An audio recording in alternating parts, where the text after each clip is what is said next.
Hello everybody, Skull Raider here. Today we are going to be doing a tier list for my favorite game ever made, Dark Souls 3.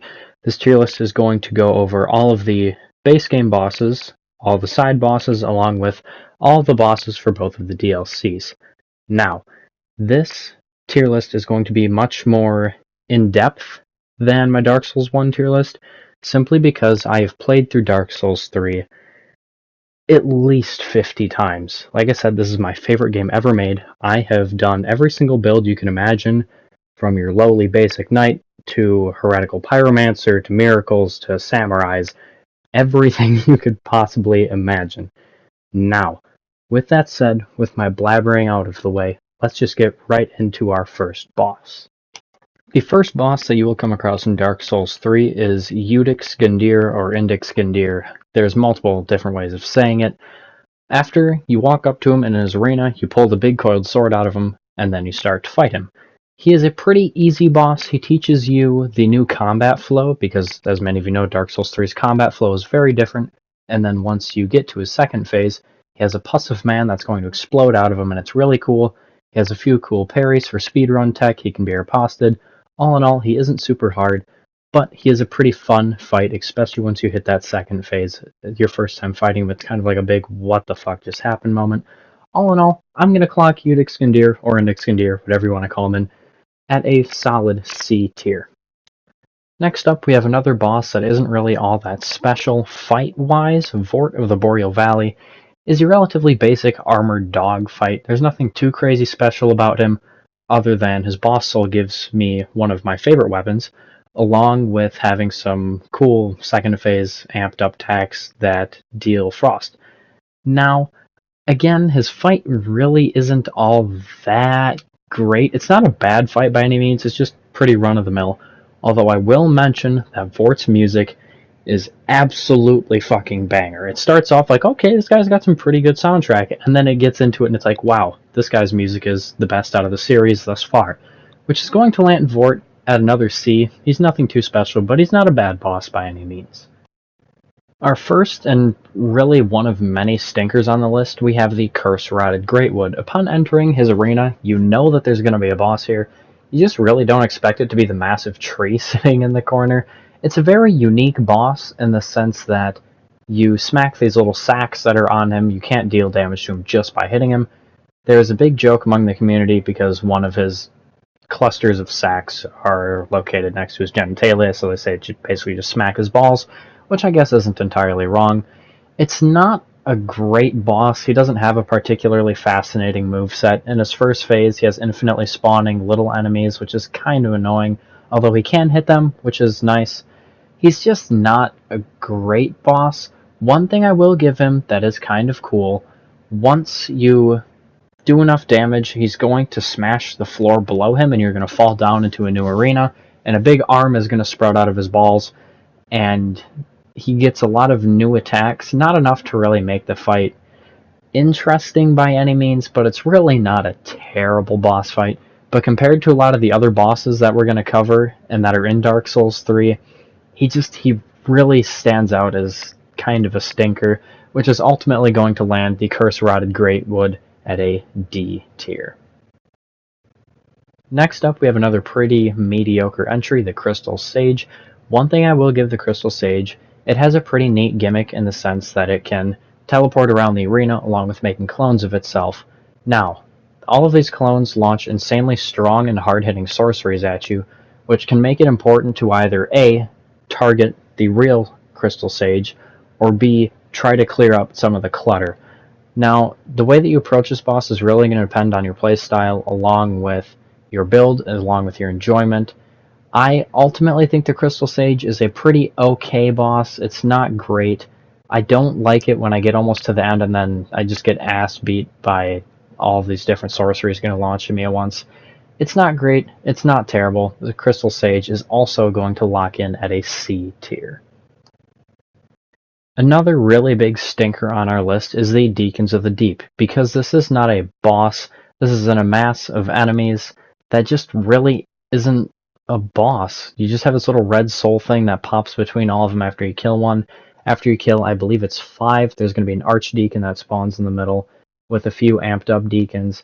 It's not a good boss. It's not a fun gimmick by any means. The only thing I'll give it is if you can one-shot these enemies and like with an R1 just swipe a bunch of them down. That's kind of satisfying, but this just isn't a fun gimmick. It isn't a good boss. It's not fun hard. It's not fun bad. It's just bad. This is going to lock the Deacons of the Deep in at a very, very comfortable F tier.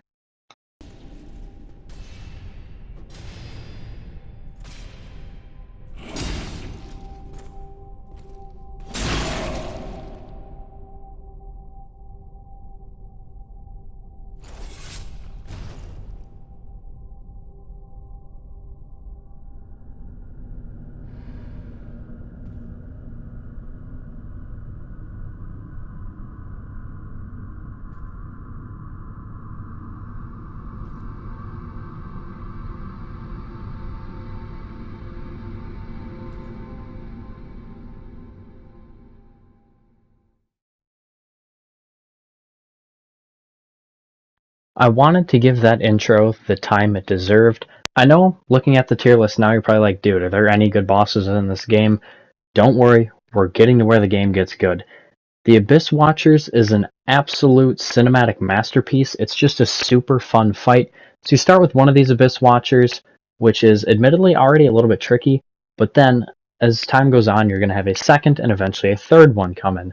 Now, the third one is going to start fighting the first and second one, which makes for a pretty unique experience because you're having the boss fight alongside and against you with clones. It's just really interesting.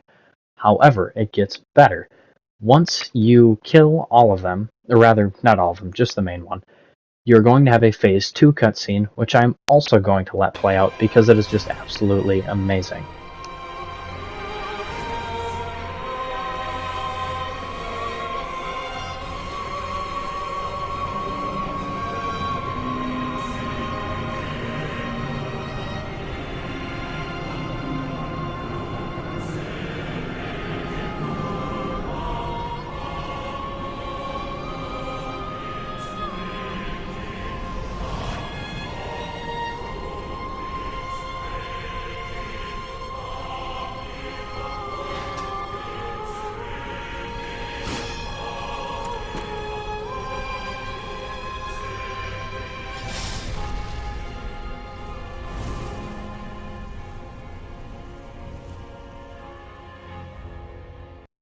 In the Phase 2, you're only going to be facing one of the Abyss Watchers. However, he's going to be embered, amped up, dealing a bunch of fire damage, along with having some very explosive attacks. Pun not intended, I'm being dead serious. His combos get much more brutal, and it's just a very, very good skill check that I see a lot of new players getting stuck on, and I know I struggled with a lot myself. And even a New Game Plus 7, I've done a New Game Plus 7 like, I don't know, 4 or 5 times now. They usually supply a pretty big challenge, even with this massive hammer I'm using here. You can see that I am struggling a little bit. It's a good boss. It's just hard enough. It looks super cool. The arena's cool. The fight's cool. Everything about the Abyss Watchers is just cool. It lacks a little bit of the flair for the making of an S tier, so I'm going to have to put the Abyss Watchers at a very comfortable high A. Next up on the list, we have a DPS check, kind of similar to the aesthetic as the Four Kings from Dark Souls 1, High Lord Wolnir. Now, Wolnir starts in a cool way. You interact with this sort of cup, and then once you get teleported to his domain, there's an item that you go and pick up, and then his rings light up and he's there. Now, Wolnir has a little bit of a gimmick in the sense that you have to break all of his rings, and that if you go anywhere behind him or fall into his breath, you will take an ass ton of damage. Now, Wolnir isn't hard. However, on higher New Game Pluses, where his aggressiveness gets shot through the roof, he can actually be kind of tricky. He's not a great boss. Like I said, he's just a pretty good DPS check. I don't like how he summons skeletons in the arena. I hate when there are other little mobs in with the boss. It feels like an artificial difficulty that I just really don't like, and I feel like he's already enough of a DPS check to where you don't really need it. But he can at least do damage to his own guys, which helps a little bit. All in all, Wolnir isn't a great boss, but he's a pretty solid DPS check. He's nothing great, but he's not bad by any means. I'm going to have to clock Wolnir in at yet another comfortable C tier. Next up, we have what I would consider to be one of the most disappointing bosses in the series, right next to Gravelord Nito from Dark Souls 1. We have Yor the Giant. Now, Yor the Giant looks absolutely amazing. The lead up to his area is very interesting. He has a fun moveset. His arena is really cool. However, you have to use a gimmick weapon to kill him, which I don't really like. It makes sense with the lore, and it makes sense with the side quests that you're going to have. I just because it makes sense doesn't necessarily mean that it's a great boss. So you have to equip the Storm Ruler and then use its weapon art to sort of shoot like wind storms at his head, which is kind of cool, I guess. But when you see Yorm the Giant, you think, holy shit, this is going to be a really fun and hard fight. And then you just kind of blast away at him with this sword. However, again, I will say that in New Game Plus, when his aggressiveness is turned up, this fight does prove to be pretty difficult because he gives you very little time to charge that L2. But ultimately, he's just not a fun boss, I wouldn't say. He's very appealing on the eye, but ultimately he's just not that good. The only good thing that really comes from him is a pretty cool looking weapon, along with the end to a very good questline, Sigurd. But other than that, he's just really not that great. I'm going to have to clock Yorm in at a D tier. Next up, we have another really fun boss that I personally sometimes get absolutely shit on by, Pontiff Sullivan. He is at the end of a relatively difficult area, and he is a relatively difficult boss, wielding two very cool and aesthetically pleasing swords. The Pontiff has a relatively hard to read moveset, at least at first, because he has like these sort of elegant swinginess to him, but his hitboxes are just a little bit wonky, and sometimes he'll hold an attack, other times he'll just let it rip. He's a little bit tricky, and then in his phase 2, he's going to clone himself. Now his clone is going to deal much less damage, however, it's also going to telegraph its attacks. So you're essentially going to be taking 1.5 times the damage if you get hit by both of them, which isn't very nice. However, this clone can be killed, but the clone can also be resummoned and teleport around, which can make it a little bit tricky. Pontiff is a really good skill check for new players and is going to teach him a lot about later bosses' movesets with their sort of swift unpredictability. I think Pontiff is a great boss, a little bit tricky, but like just tricky enough, and I think he's a good conclusion to a beautiful area. With all of this said, I'm going to have to give Pontiff a pretty solid A tier. Next up on the list, we have Aldrich, Devourer of Gods. Now, Aldrich isn't a very complex boss, even given his gimmick. He shoots like 3 sorceries, and then he has a bow from a boss from Dark Souls 1 as he's like halfway through eating him, which is kind of cool. Aldrich at least looks cool, and he has a relatively cool arena, being the arena of Ornstein and Smo from Dark Souls 1. So that's kind of a fun little nostalgic callback, along with the whole entire area that it takes place in, and Orlando. He's not a great boss by any means, but his sort of teleporting around and then his phase 2, where he lights on fire and he has a few new attacks and he becomes a bit more aggressive, is going to land him around a B tier. I know some people might disagree with this, and I understand that he isn't a great boss, but I feel like he's at least better than the ones in the C tier. Now, instantly after you kill Aldrich, you're going to be summoned to the next boss room for Dancer. Now, Dancer has an awesome intro cinematic where like she's dropping in from the ceiling, and as her name implies, Dancer is a very eloquent, sort of agile boss with what will start as her one sword. In her second phase, she'll pull out a second sword, and in her third phase, that second sword is going to become enchanted with, I believe it's Black Flame. She's a very interesting fight, I would say. You never really know what's going to happen with Dancer, because sometimes she fights really passive, and other times she just plays Beyblade with her sword, swings them around, and absolutely just turns you into a shredded carcass. It's an interesting fight. Dancer's a very fun fight, and I remember there's even a video of it on my YouTube. After my first time beating Dancer, I put it up on YouTube because I first tried her, and I had heard from a bunch of friends. She's like, dude, Dancer is hard.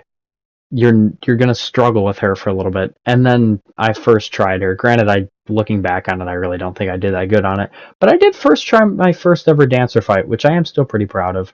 Albeit, I'm sure I didn't do the fight all that well. But Dancer's fun. It's a very interesting fight, very chaotic, a really good skill check. All in all, I'm going to have to put Dancer in at the first S tier. It's just a really fun, well-made fight. Next up, we have a pretty interesting, albeit easy boss, the Old Demon King. Now, the Old Demon King isn't necessarily anything special. Around the arena is kind of neat because you're going to have a lot of corpses of prior demons, like the Capra Demon, Abyss Demon, Taurus Demon, from previous games, which is pretty cool. It's in a relatively interesting, lore-heavy area. Like I said, he's not a hard boss by any means, and even after you get him to his second phase, where he's supposed to be like amped up and all-powerful, he gets like 3 pyromancies. Otherwise, he's just really not that hard. He does have a few pretty high damaging attacks, but he's just nothing special, I wouldn't say. And then after his second phase, he gets into like a sort of a burnout where he sits still for like 30 seconds. And even if you don't kill him in that 30 seconds, he has like 2, maybe 3 attacks that come out very rarely. It's basically just game over in his third phase. I think that Old Demon King is a fun fight, albeit he's not super interesting, but he is much better, or at least partially better, than most of the bosses that we've covered on this list thus far, which is going to put Old Demon King at a low B tier. Next up, we have Osiris, the Consumed King, who I'm just going to throw in here is at the end of an absolutely ass, while it might be small, an absolutely ass area.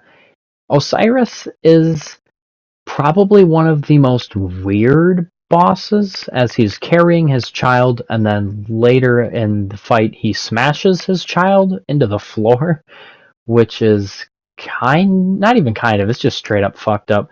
He's a very weird looking guy. His moveset is reminiscent of a lot of the dragons as he's trying to become a dragon, but ultimately falls short, which is shown very well, I feel like. I don't think Osiris is necessarily a great fight, but he's definitely a good fight. He's pretty quick. He has a few sorceries that he's going to whip out on you. He talks to you, which I have a lot of respect for, because there are very few bosses in the Souls series that talk to you in general, let alone in the middle of the fight, to where he's literally just kind of shit-talking you, calling you an ignorant slave. Like, what's that for, buddy? I'm only here to kill you, right? So, all in all, Osiris, not an incredibly amazing fight, but all in all, he's still pretty solid. That is going to lock Osiris in at another B tier. Next up, we have Champion Gander. And now I know what you're thinking. Oh god, we have a repeat boss. Don't worry, this is as good as repeat bosses could possibly get. Champion Gander literally is Indix Gander from a, not so much a different timeline, but kind of a different timeline. Dark Souls story, super convoluted. That's irrelevant. He, instead of exploding into this pus of man, is going to break out some WWE moves on you.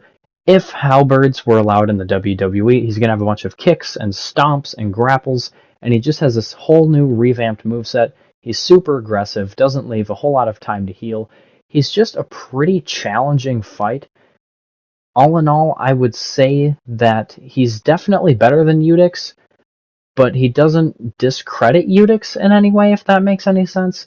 I think that Champion Gander is just a very good boss, a very tricky boss, and a very, very fun boss, all in all, leaving Champion Gander at a pretty solid A tier.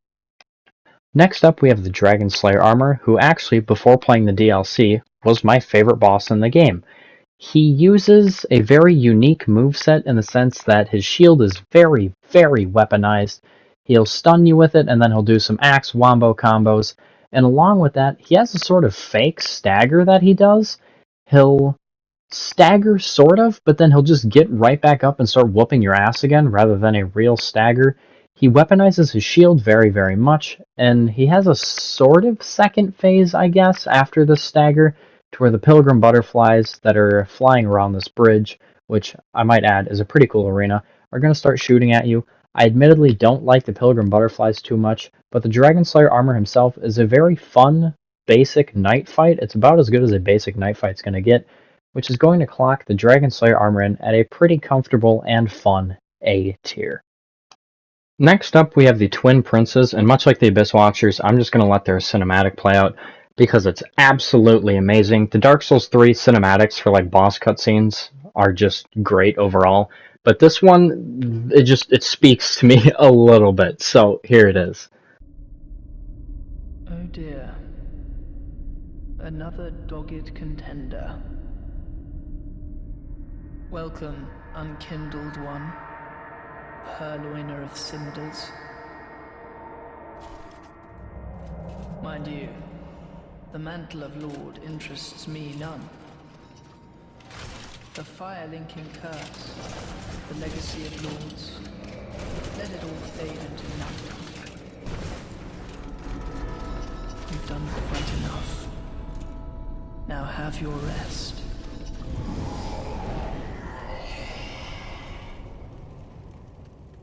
Now, I know I mentioned this with Osiris, but I've always had a bit of a thing for bosses that talk to you. But the thing with the Twin Princes is they have legitimate personality to what they're saying, and if you keep up with any of the lore or the story of the Dark Souls universe, they have, not even they, it's the younger prince, Lothric. He has just such a unique personality, and like his sort of pessimistic, there's no point to anything more, leave me be, or we're just going to kill you over and over again. And I also want to mention that he insults you too. If he kills you, he says, this can be your final resting place too, or something along those lines. It's like, fuck you, buddy. After you hear that, like, even upwards of 5 times, it's like, dude, come on. Now, this boss is pretty tricky. Lorien, the Elder Prince, the one that you're going to fight in the first phase, he can teleport around, he has very wide sweeping attacks, but when you kill him, he's going to launch into a second phase, and Lothric is going to do this, which gives me chills every time. Unyielding sword of Lothric's prince.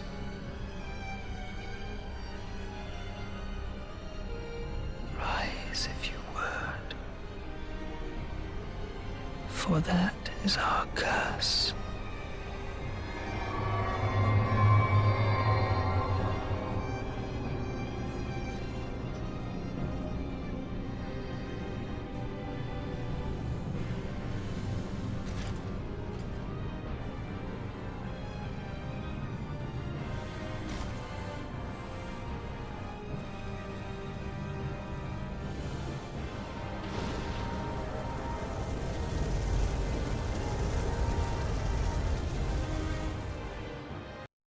Yeah, so like I said, the eldest prince, Lorien, the one with the sword, gets revived, and now he's wearing his younger brother like a goddamn backpack. But not a very nice backpack, as he's going to start to launch a bunch of sorceries at you. One of which does, like, I don't know, it'd have to be like half your health bar in normal game. New game plus, probably 3/4 of it. It's hectic. Because Lorien's teleporting around, Lothric is shooting all of these different sorceries at you, and then Lorien still has all of his wide sweeping and teleporting attacks. It's a very intense fight. Now, say you kill Lorien, the one with the sword.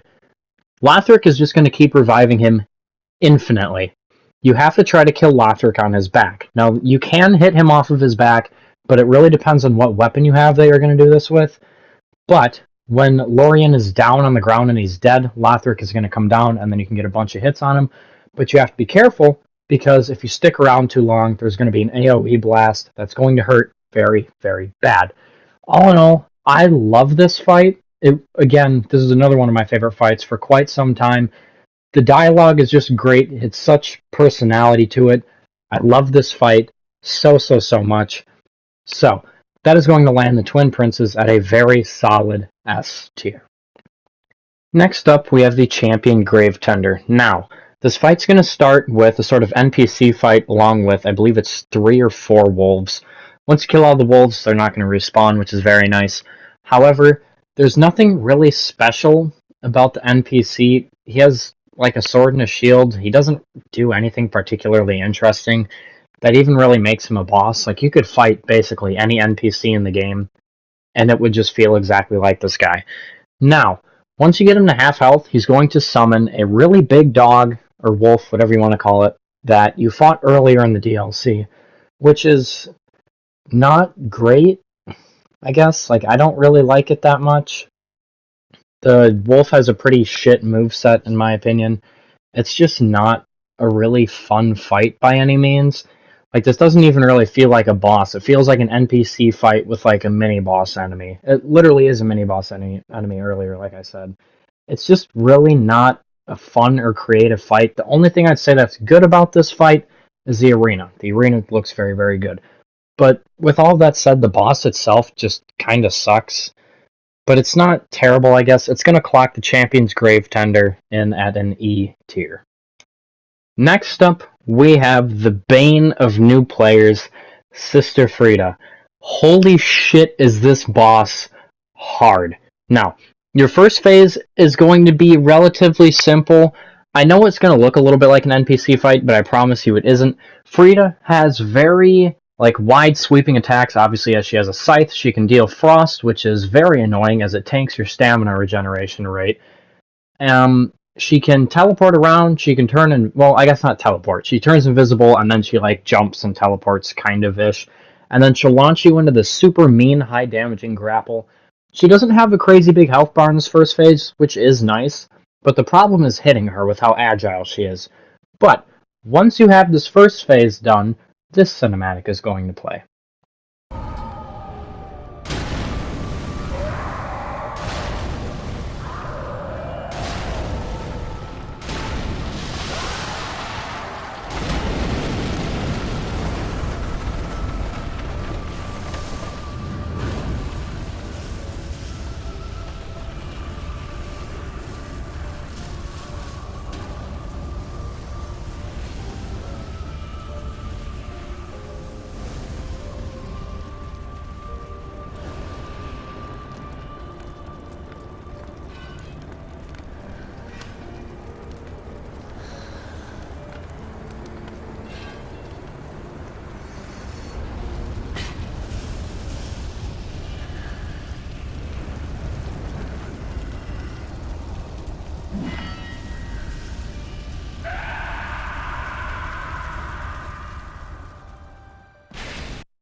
Okay, so Frida gets revived, it turns into a duo fight.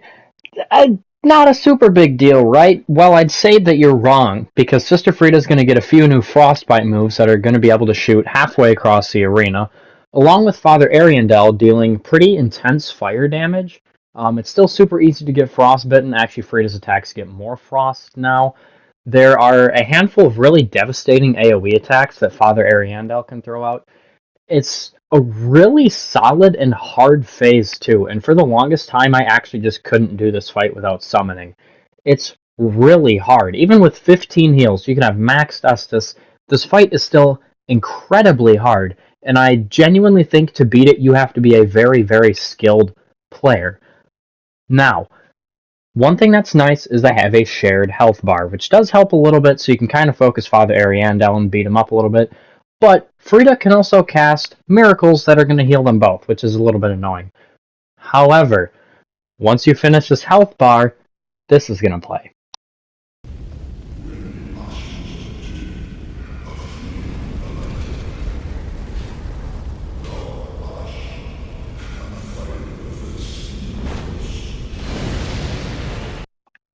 Okay. A phase 3? Alright, so surely this one can't be too bad. No.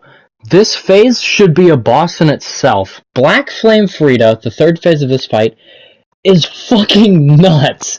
So she's gonna keep all of her frost, she's gonna pick up a second scythe, which is going to deal Black Flame, she's gonna have all of her prior moveset. However, she's going to be much more jumpy. She has, I believe, 2 new grapples now. She has 2 more of those frostbite attacks I can launch across the arena. She deals so much damage. The opportunities to hit her are non-existent. You have to be absolutely at the top of your game for this fight. And the thing is, by now, you're not running a whole lot of heals. I mean, you just got done with a 2-phase boss fight, one of them being a duo fight. You don't really have that many resources left. My first time fighting Frida, it took me 2 or 3 tries to even get to the 3rd phase. And then once I got to the 3rd phase, I was like, there's more? And not only is there more, it's so hard. Frida is hands down, in my opinion, the hardest boss in the trilogy, at least for a lot of new players. Now that I've played the game a little bit more, I think it's a boss that we're going to cover later. But it's a hard fight, but it's just hard enough to where it's fair. I think that this fight is very, very well made. It's very well optimized. I like the arena. I like the music. I love the fight itself. Black Flame Frida, Father Ariandel, and Frida, all three phases of this fight are just really, really good. And with that said, that's going to clock Sister Frida and Father Ariandel, and whatever else you want to call it, at a very solid S tier. Coming out of the DLC, we're going to come into a secret area of Archdragon Peak, and the first boss here is unfortunately terrible. It isn't even really a boss. You just run through a bunch of normal enemies for this area while this dragon's breathing fire at you, and then once you get up above it, you're going to drop down on its head, and you're going to get a plunging attack that's going to kill it in one hit. However, this isn't always the easiest thing, as shit like this can happen.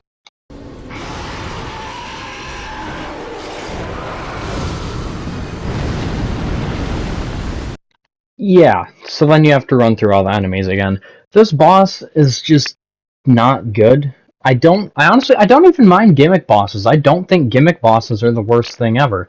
Like, Demon Souls, I like Dragon God. I didn't really mind Yorm that much. I didn't like him, but like, gimmick bosses don't bother me that much. Sometimes I even like them. I don't like this gimmick boss. This gimmick boss is shit. It isn't even really a gimmick boss, it's just a rush to a plunging attack. It's not good. The Ancient Dragon is going to come in at a pretty low, and by pretty low, I mean the lowest low F tier that I can really give. Now, at the top of Archdragon Peak, after the Ancient Wyvern, we're going to have this absolute cinematic masterpiece. This is my favorite boss in the game. Phase 1, King of the Storm. Phase 2, Nameless King. Many people say that he's the hardest boss in the series of Dark Souls, but I don't really agree. I can first try him most times. I agree that he is pretty difficult, and my first time fighting him, he did take me forever. But again, a boss we're going to cover later, I'll let you know. I think he's the hardest boss. Now, this first phase, King of the Storm, only really has one minor imperfection, and that's that big fire blast that you saw just a little bit ago where he flies straight up. I think the AoE below him is just a little bit too big. I understand why it's there. It's to keep you out from his legs. Now, this section of the fight, rather, like I said, it isn't super hard. He's really mobile, and it's kind of hard to hit the dragon's head, but it's not terrible. However, once you do manage to kill this big old dragon, this cinematic is going to play.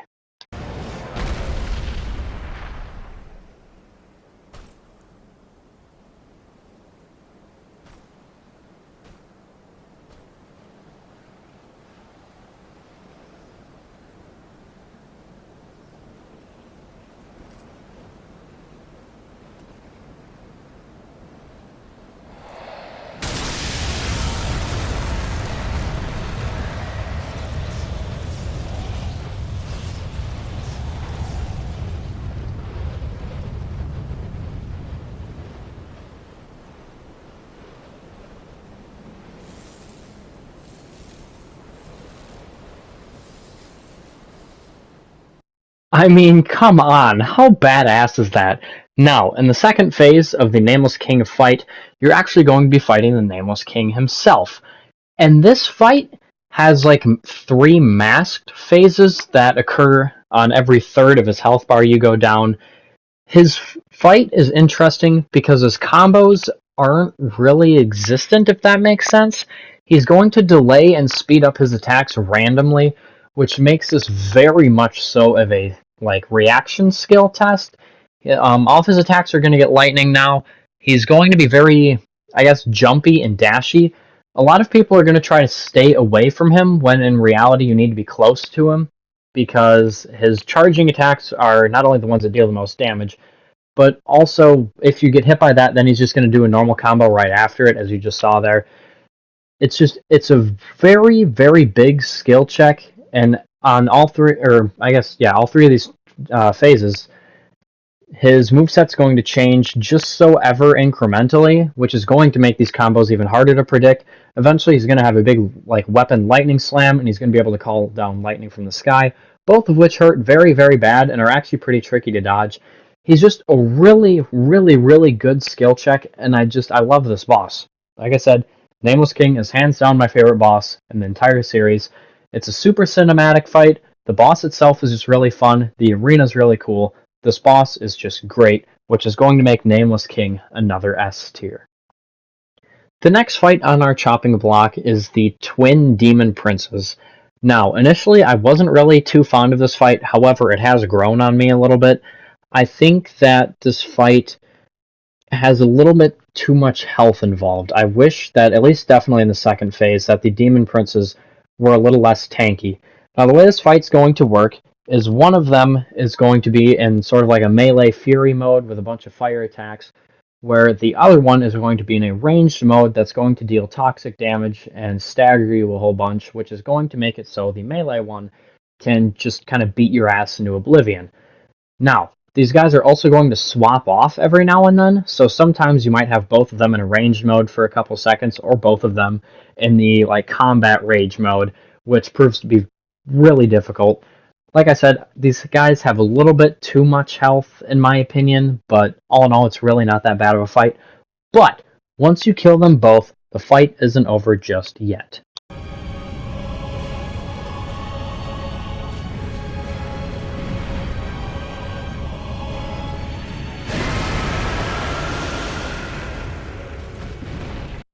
Now here in the Phase 2, the last demon that you killed is going to turn into the Demon Prince. This fight is really nothing like the first phase. This Demon Prince is going to have an array of very punishing attacks. It's going to deal fire damage with pretty much every attack. It's going to fly around the arena shooting fireballs and creating these big lava hazards, almost similar to how Quelaag does in Dark Souls 1. It's a very demanding fight as far as endurance goes, just because this boss has so much health, and like I said, in my opinion, a little bit too much health. I think there are a few moves that are a little bit too difficult to get around, like this laser beam attack that you're seeing right now. I don't mind this boss. I just wish that it was a little bit easier for the sake of not being such a repetitive pain in the ass, I guess. Because even once you get the health bar down like halfway, you're like, this fight's still going. Like, come on. It's a little bit much. I do like the Demon Princes. They're just, all in all, not a crazy good boss, which is going to lock them in at a pretty comfortable B tier. Next up, we have a fight that's meant to be a PvP boss fight, which I never really thought was that good of an idea. It's Halflight, Spear of the Church. Now, first you're going to fight Adjudicator Argo, this big guy that I'm swinging at right now, which honestly, if you gave him more health, he could be a boss in himself with how much damage he deals. But once you kill him, or actually I think it's after a timer, but generally once you kill him, he's going to summon one of the, I think they're Painting Guardians is what they're called, but this little just kind of like normal enemy, and then after you kill that, it's going to summon Halflight, Spear of the Church. Now, Halflight has a very damaging katana with ranged attacks, a bow that deals a shit ton of damage. She or he, I guess I'm not really sure what Halflight is. I've never really gotten a good look at it. The bitch uses miracles and sorceries, and then these little Painting Guardians are going to keep being summoned, and it's just really not nice. Now, if you're online, Halflight is going to be a PvP experience. I'm going off of the normal boss experience as I play offline. If you're playing it with PvP, I guess it's probably not the worst thing. But actual Halflight, him or herself, just really isn't that great, I don't think. It deals way too much damage. Its attacks are just really, really annoying to deal with, on top of being able to be healed by not only itself, but by the Painting Guardians around it. It's an annoying fight. It's just another shitty NPC boss. I really don't like Halflight that much, but I can also recognize that at least your experience is going to change if you're playing online. So I'm going to put Halflight in at a very solid E tier. For this next boss, Dark Eater Madir, I'm just going to let this interaction play out and let you decide what I think about this boss.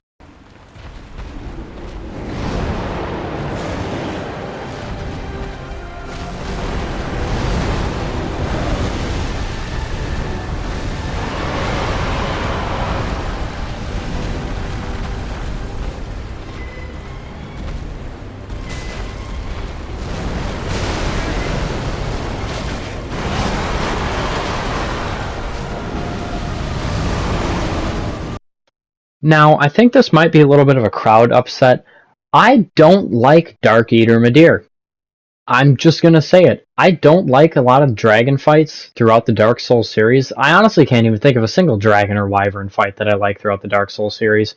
Midir has the most wicked, ridiculous insta-kill moveset that I've ever seen. The damage he does, it's just unfair. And to match that, just like every other dragon in the Souls series, he has incredible health. I'm using a maxed out Vort's Great Hammer with 50 points into strength. I should be chunking everything. But no, you see those little tiny bits of tick damage. Even hitting his head, I don't deal shit. He has so much health. Doing him with a weapon that's like a little less damaging, like a short, like general short sword style weapon, it's just terrible. I hate Midir. Usually, I don't even fight Midir when I play this. He's the only boss I skip over. Every time I play Dark Souls 3, I do all bosses except Midir. The only time I do Midir is when I'm either streaming the game or doing it for YouTube or like playing it with somebody watching or like an audience. I don't like Midir. I don't like these dragon fights. I can at least acknowledge that Midir is cool looking, he has a cool arena, and there is an appeal for these dragon fights. They're just really not for me. But before you go crazy and think, oh my god, he's putting Midir at an F tier, I'm not. I acknowledge that this fight is at least decent. It's just really not for me. I'm going to clock Midir in at a D tier. Here's another boss that I'm just going to let the opening cinematic and opening walk up to just play out, and I'm going to be quiet because it's so good. Really, no. Help me, please. The Red Hood is come to eat us, to eat our dark souls.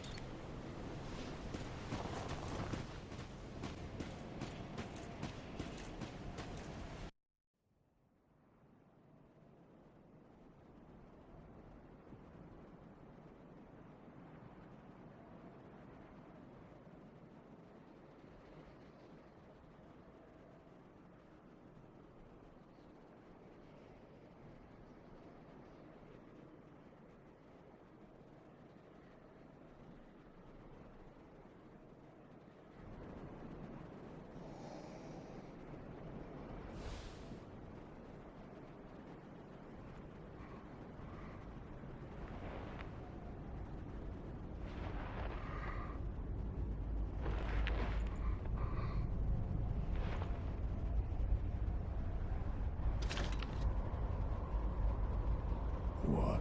Still here?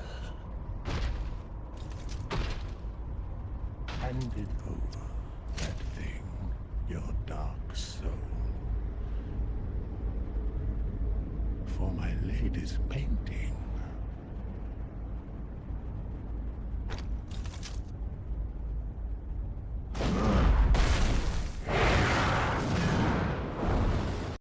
Slave Knight Gale. Holy shit. This guy's honestly tied with Nameless King for my favorite boss.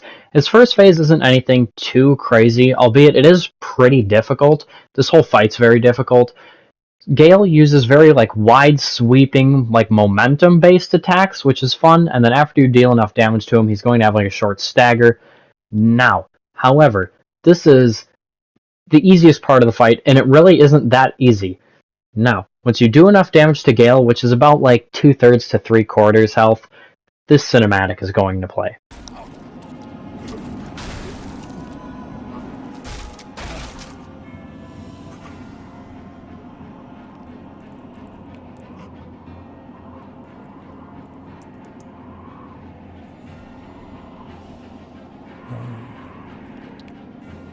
Is this the blood?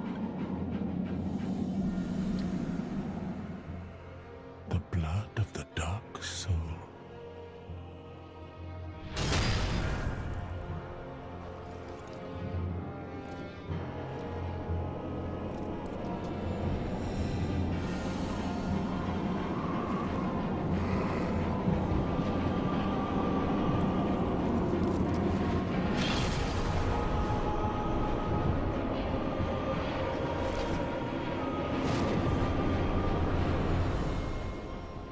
I mean, come on, you can't tell me that isn't badass.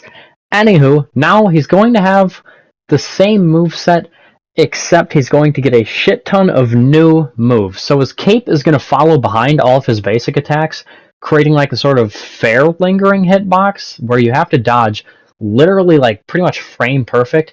He's going to be able to cast, I believe it's 2 different miracles. He's going to have a machine gun crossbow. That's a machine gun crossbow. He's using it right now. Let that run through your mind. It's ridiculous. Now, keep in mind, this is also only his 2nd phase.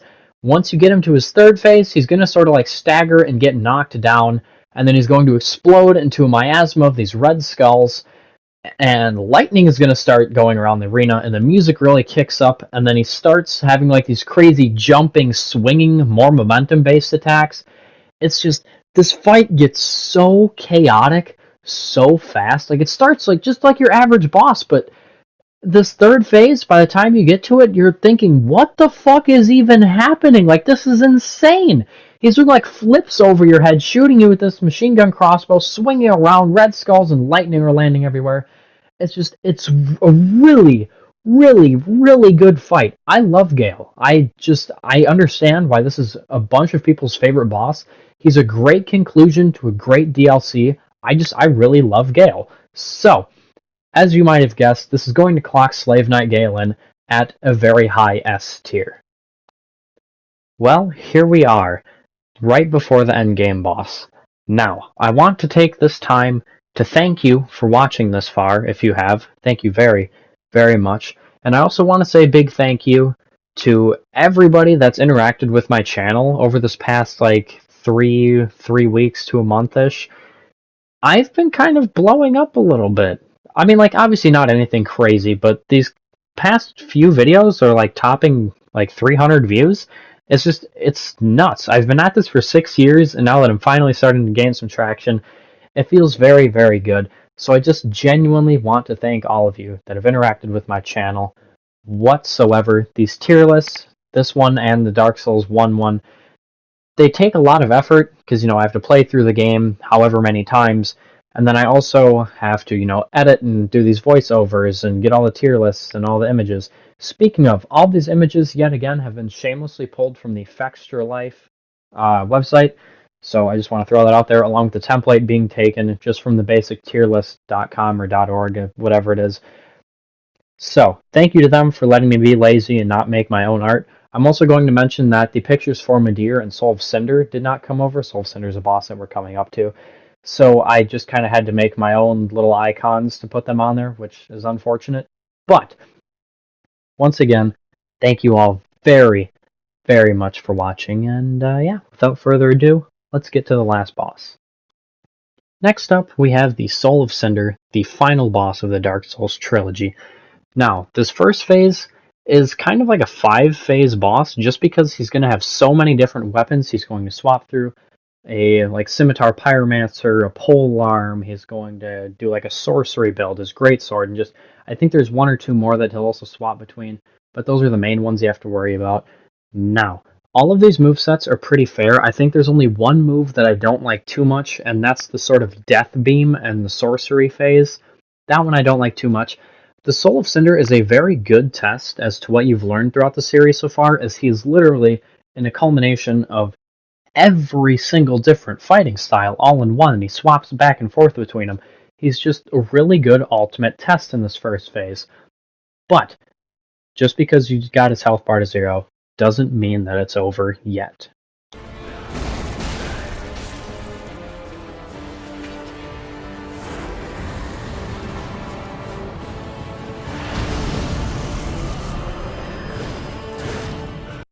So, in his second phase, the Soul of Cinder is going to gain 2 new lightning miracles, along with another pyromancy attack, and his greatsword is going to become imbued with more fire damage.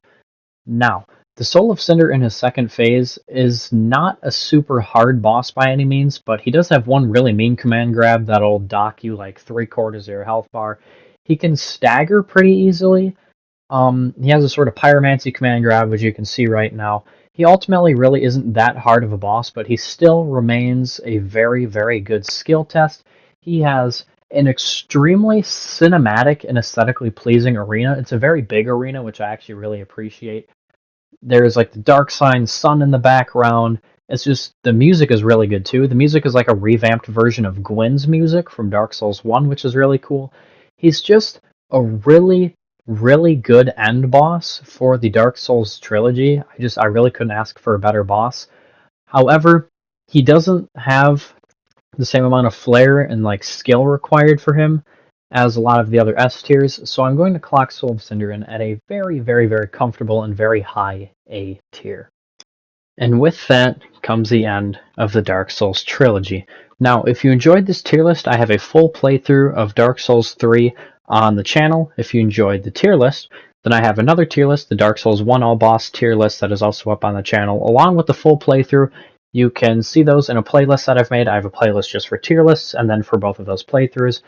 Now, if you enjoyed this video whatsoever, I would absolutely love it if you were to like and subscribe, share the video around. Any sort of interaction would help me greatly, although you have already done enough just by simply sitting through this video. Thank you very, very, very, very much for watching this. And with that said, yeah, peace.